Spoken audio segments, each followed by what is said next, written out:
Welcome to our channel. Today we how to uninstall Notion desktop app on Windows, quick tutorial step by step clearly.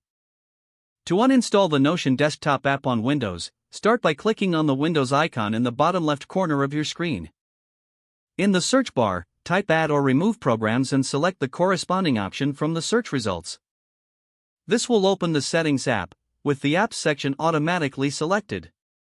Scroll down the list of installed applications to find Notion. Once you locate Notion, click on it to reveal the options available. You will see a button that says Uninstall. Click on Uninstall, and a confirmation window will pop up. In the confirmation window, click Uninstall again to proceed. The uninstallation process will begin, and it may take a moment to complete. Once Notion is uninstalled, you can close the Settings app.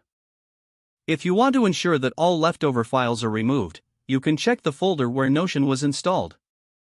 Typically, this folder can be found in the C:\users\left your username, /appdata /local /directory.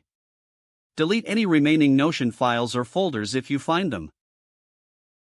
That's it. You have successfully uninstalled the Notion desktop app from your Windows computer. If the page does not load, refresh the browser or try again in a private or incognito window.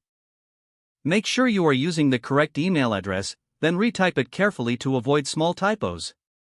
If your password is not accepted, use the reset option and create a new strong password you can remember. Check your spam folder for verification or security emails, then complete any requested confirmation steps. Enable two-factor authentication if available to improve account security and reduce unauthorized access risk. After signing in, review your profile details so your contact information and settings are accurate and current.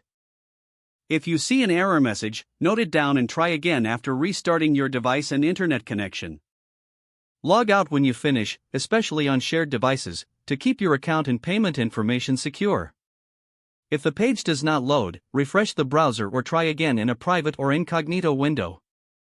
Make sure you are using the correct email address, then retype it carefully to avoid small typos.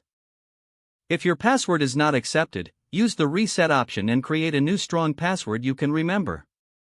Check your spam folder for verification or security emails, then complete any requested confirmation steps.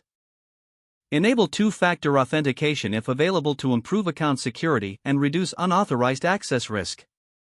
After signing in, review your profile details so your contact information and settings are accurate and current. Don't forget to like this video and subscribe to our channel for more step-by-step tech guides.